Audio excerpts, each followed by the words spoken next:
So Disney has dropped its latest Star Wars attempt on D+, and it's the vision, or rather fan fiction, of Harvey Weinstein's former personal assistant, Leslie Headland. Here to talk about it is executive producer Leslie Headland. A stunning and brave Hollywood go-getter, a real-life girl boss. She helped who knows how many young women get a foot in the door of Hollywood. So it's only fitting that she spearhead this all-new, all-female sci-fi show for Disney. Not like this. Not like this. Not sure what her sci-fi credentials are, I mean, apart from looking like a character from Red Dwarf. The way the light catches the angles in your head, it's enchanting. And her pitch for the Acolyte was so stunning, so brave, that it made Kathleen Kennedy herself cry. I mean, what more do you need to hear? This is, I would say, arguably the gayest Star Wars, I think, by a considerable margin. And is it going to be a talking point? I'm sure so. Because nerds are gay. But in my world, nerds are gay. Okay. And yet people have told me that it's the gayest Star Wars. Well, that's it. I'm sold. This is a surefire banger. So it was love at first sight. So the first episode kicks off with text. Not a scroll of text like you would expect from a Star Wars production. This is just a still paragraph. That's it. I guess Harvey Weinstein's former assistant isn't that big on world building. Yeah, I'm sure this lack of detail isn't foreboding at all. A stunning and brave Force user of color goes into a bar with her face covered because even though she's there to kill old lady Trinity Jedi, she doesn't want to kill anyone else's grandma. She's not a complete monster. A fight scene breaks out and is clearly sped up 3 or 4 times so that the actors don't have to put in too much effort when it comes to the choreography. And this trick can work, but not when one of the actors has long braids. I mean, you can clearly see that her hair isn't moving with gravity. It's really jarring and, quite frankly, comedic. It's like watching Benny Hill or Monkey Magic. Her hair just takes these sharp G-force-like turns in an almost stop-motion animation look, like Wizard of Speed and Time style. But that's a discussion for another day. You should totally check out The Wizard of Speed and Time though. It's a fucking classic. The whole fight, stunning and brave Force user of color, only uses a seemingly never-ending supply of knives. It's like she knows that she's in a Disney Star Wars show, so lightsabers do little to no damage. Old Lady Trinity busts out her lightsaber to block the throwing knives, and then we get the line from Chick James, "A Jedi doesn't pull out her weapon unless prepared to kill." Since when? Obi-Wan literally disarms people in bars.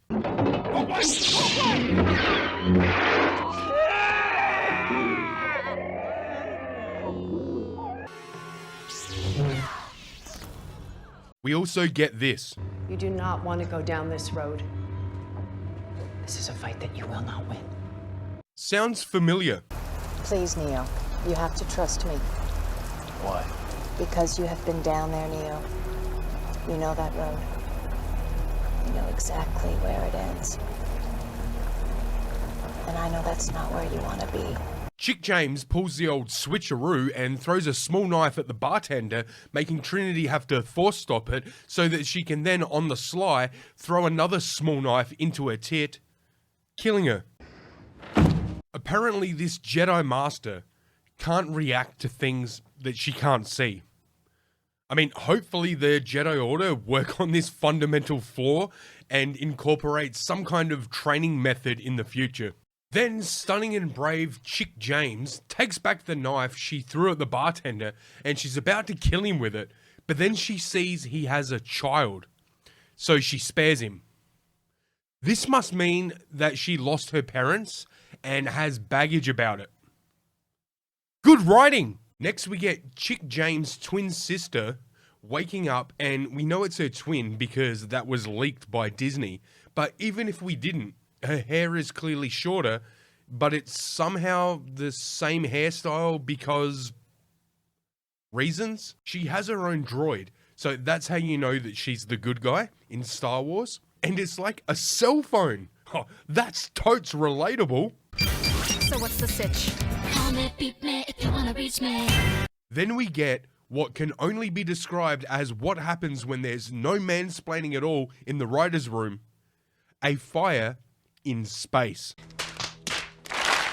Now, Disney stans will try to explain this away by citing explosions in real Star Wars, but unlike Disney, I know that you're not retarded and you can understand the difference between gases igniting in a vacuum and a fire using the air around it to keep burning, like with gravity. And that's the kicker here. Gravity. Just like the sped up fight scenes, it's gravity that betrays the show. Look, I get it that fans are always saying practical effects, practical effects. Yeah, we all want more practical effects. But you know where practical effects don't work? Fucking space. How did this make it into the final cut? How did nobody say, hey guys, this looks stupid? My theory? Women. Fly high, lesbian seagull. Then 2 Jedi come aboard the ship, the Master being a Jedi of color with the stock standard Miles Morales haircut. The way he leaps off of rooftops and flips backwards to face the camera before falling into a headfirst dive is just full of the exaggerated swagger of a black teen. They inform the Trade Federation cunts from episode 1, who by the way have had their accents changed by Disney as not to offend anybody, and by anybody I mean, well, let's be real, it's not the Japanese, like they give a fuck, it's white women. And that's who this show is made for and by. Woke white women. That's modern Star Wars. Anyway, the JOC, that's a Jedi of Color, informs the now boring aliens that they're looking for a former Jedi who works as a mechanic. Apparently, that's what mechanics are called in a galaxy far, far away. To which the aliens respond, why would we have a mechanics here? The Republic has legislated that only droids may perform outer ship repair. Why would we have mechanics here? The Republic has legislated that only droids may perform outer ship repair. See, my voice is way more fun. Also, even in a galaxy far, far away, AI is coming for people's jobs. I'm sure this had nothing to do with the writer's strike and the fact that ChatGPT could easily pump out a more entertaining and lore-accurate Star Wars show. He's out of line, but he's right.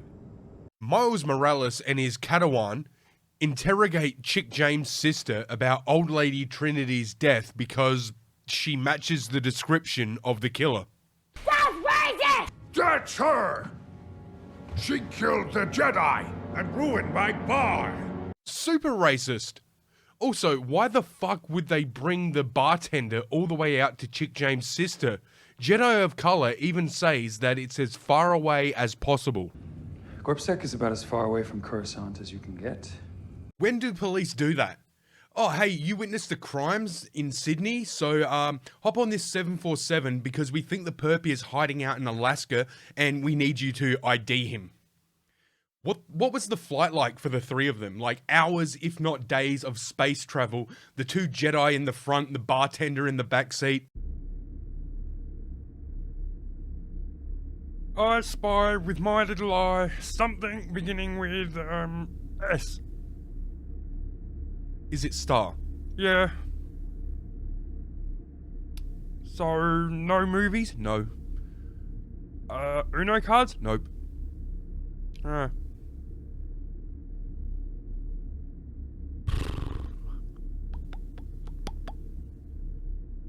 I spy with my... So the Jedi arrest Chick James' sister and send her on a droid-run prison transport ship. I guess they only had room for the bartender on their ship. Meanwhile, at the Jedi Temple on Coruscant, Gundam Jedi is teaching a stunningly diverse group of younglings about fire and the ocean, when former personal assistant to Harvey Weinstein, Leslie Headlamp's wife, interrupts the class to inform Gundam Jedi that the suspected killer of Trinity is his former Padawan, Chick James' sister. This shocks Gundam Jedi because he and Trinity saved her from a fire. Apparently this fire was on a planet. I don't know if the planet had atmosphere though. Former personal assistant to Harvey Weinstein, Leslie Squarehead's wife, let's just call her Cam because she looks like Cam from Ferris Bueller's Day Off. Anyway, Cam tells Gundam Style that if people found out a former Jedi killed a Jedi Master, their political rivals would use it against them. I guess by saying that the Jedi are training and setting loose killing machines? Who knows? So they have to deal with this quickly and quietly. We cut back to the prison ship and it's being piloted by chair droids. Yes, I said chair droids. They're fucking chairs with flip down arms to fly the ship. Why the hell not? Chick James' sister sees a guy in the cell next to her with what looks like a bad CGI piece of animal hide over his mouth. The other prisoners inform her that it's a parasite used to subdue violent prisoners. Why not just have more chair droids that, hold the prisoners in place? Why on a ship run by droids would they use a life form as a restraint? Then the prisoners inform Chick James' sister that they're planning a breakout. Oh, and the droids running the ship, they can't hear any of this being said. Like, why aren't there cameras and microphones everywhere? Or why can't the guard droid or the chair droids hear what they're saying? I mean, they're just a few meters away and they're fucking droids. The chair droids are part of the goddamn ship. They should be fully aware of everything going on inside and out of the ship. Like, what's the point of using all droids if they're no better, if not worse, than human pilots and guards? And I know what you're thinking. How can they be worse? Well, when you knock out a human pilot, they don't conveniently turn into a chair. And that is what happens. I shit you not. So despite only being 6 or 7 steps away, the droids fail to hear that the prisoners are going to have Cyborg Guy turn off the droids with Wi-Fi. That's what happens. The cyborg uses his Wi-Fi to hack and shut down the chair droids. This causes the ship to drop out of hyperspace and unfortunately into an asteroid field. Then Shark Hippo Man uses his head tentacle to take out the guard droid. How the hell did they not know that his species could do that? Again, they're fucking droids. They clearly have star charts saved in their memories so they know where to go and how to plot a course through hyperspace. Try and hold them off. Angle the deflector shield while I make the calculations for the jump to light speed. Why wouldn't a prison guard droid be programmed with information on all available species, what their strengths and abilities are, how to hurt, kill, and incapacitate them? You know, like a Terminator. Listen, do you know what you're doing? I have detailed files on human anatomy. I bet. Makes you a more efficient killer, right? Correct. Or to keep it in universe, like the way a protocol droid is programmed to be well versed at its primary purpose and then some. Protocol? Why, it's my primary function, sir. I am well versed in all the custom evaporators. Sir, my first job was programming binary load lifters, very similar to your evaporators in most respects. Of course I can, sir. It's like a second language to me. I'm as fluent in... Shut up. But alas, the prison guard droid is programmed to be shit, so it gets its head ripped off and its arm ripped off. Which begs the question, why after having its head and arm removed, does the hand still work to open the door? Seems like a design flaw in a prison guard droid to have its removed, non-powered arm and hand still be able to open a prison cell.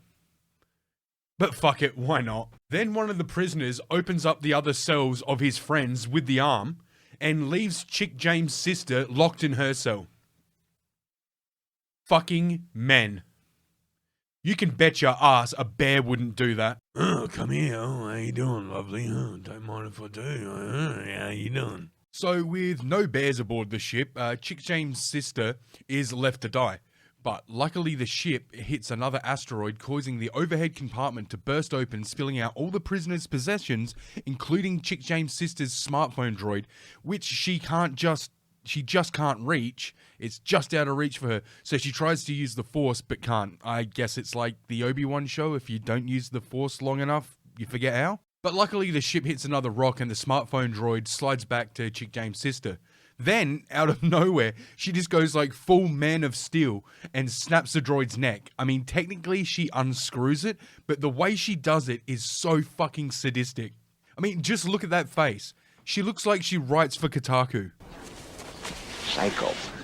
Because apparently, unlike an R2 unit or seemingly any other droid in Star Wars, this one can't open locks. So she has to rip off its head and then use the power stored in its head to open the door.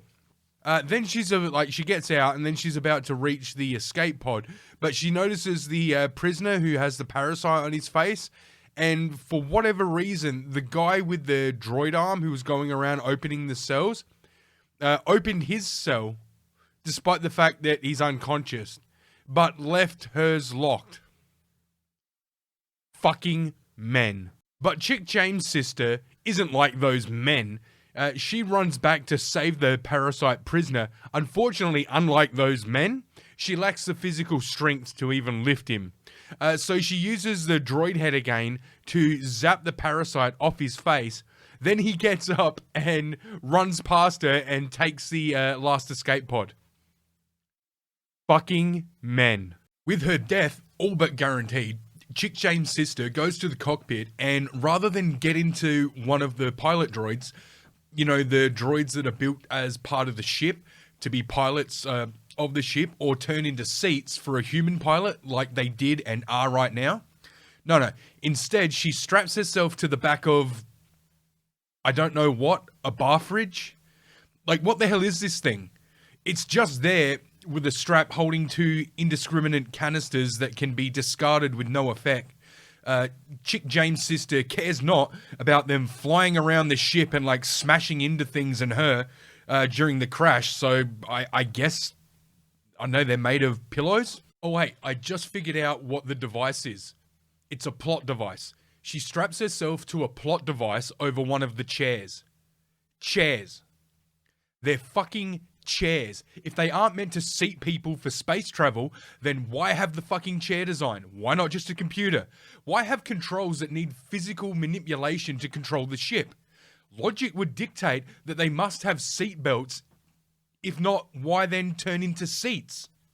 What's the point? But bad ship design aside, Chick James' sister straps herself in. Oh, you might want to strap in. And the spaceship that is clearly not designed to glide into an atmosphere, even if it was, would need to be doing the correct speed and the correct trajectory. It's just free falling into the planet.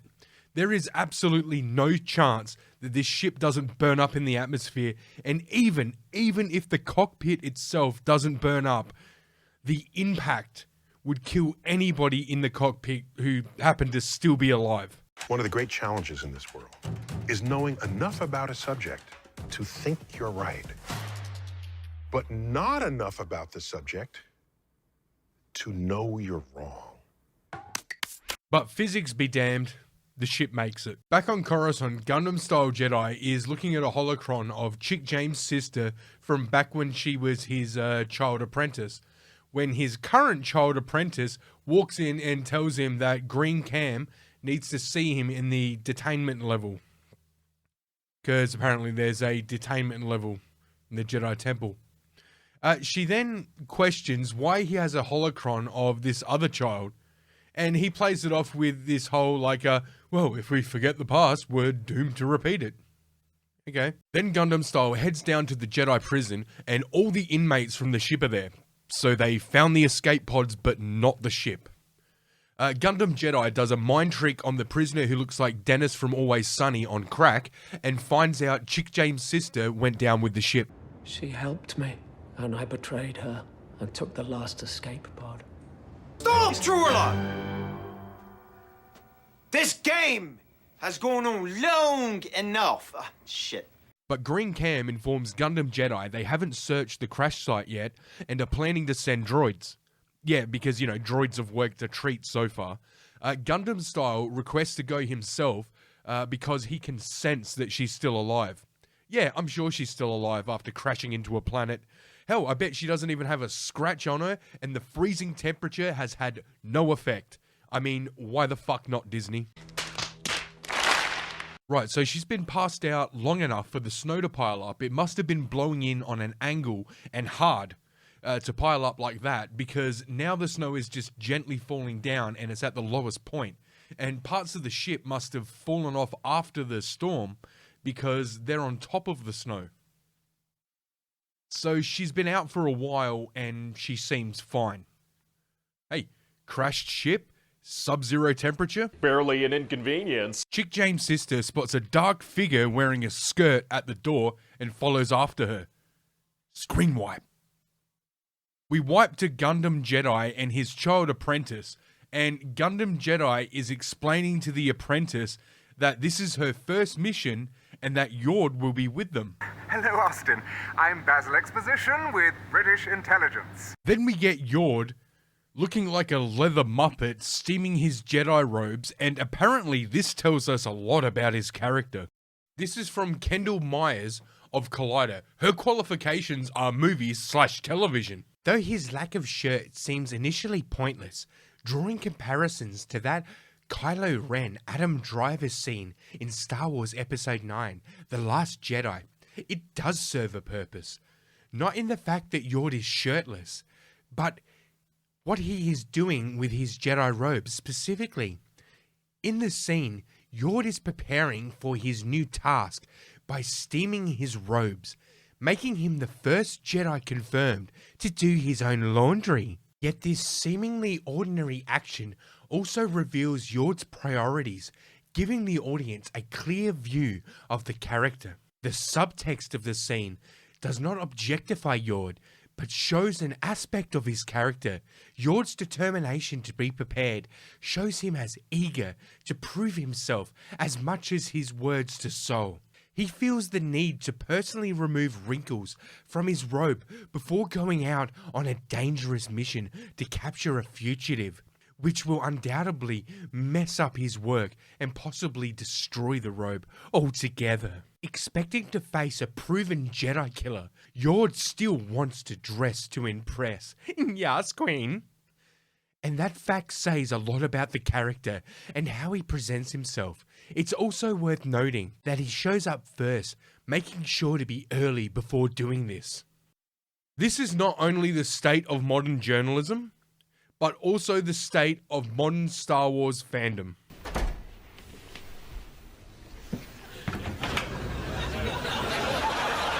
Gundam and Apprentice walk in on Bort steaming his robes.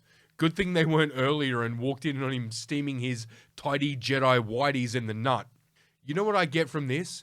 You know what I get from this Jedi steaming his robes? This Jedi is so ill-prepared that he gets asked to go on a mission and he doesn't have any clean clothes for the trip.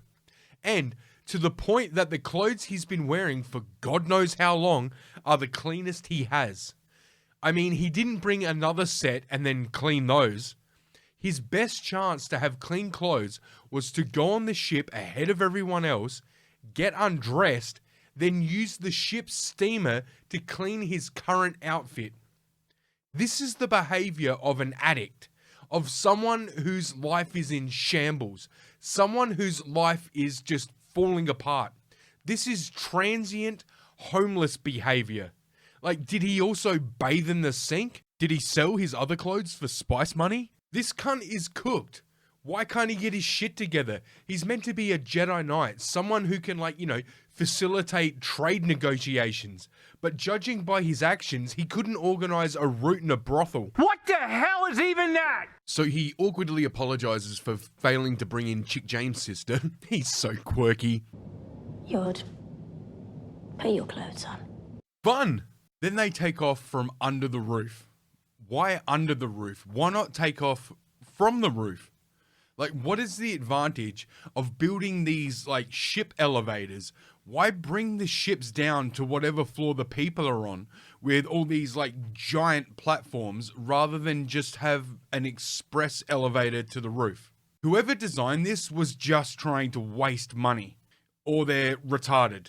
The only explanation is government spending. Only government would do something this retarded. Meanwhile, Chick James' sister is following after the mysterious figure, and it turns out to be, get this, her sister as a child. They go into one of those sequel trilogy mind melds, and we see the sisters run through a burning forest into a house so they can exchange terrible dialogue. May, is it really you? Yes. I thought you were dead. Did you kill Indara. Yes. I will kill them all. But then Chick James' sister wakes up back in the crashed ship and it was all a dream.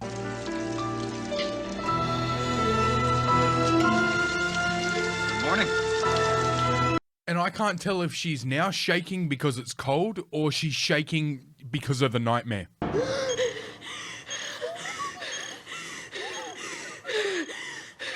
The lack of visible breath would indicate she's still not cold. Back on the Jedi ship, Gundam Style tells his new apprentice and Bort that Chick James' sister had a twin sister, and they ask the reasonable question, well, could it be the twin?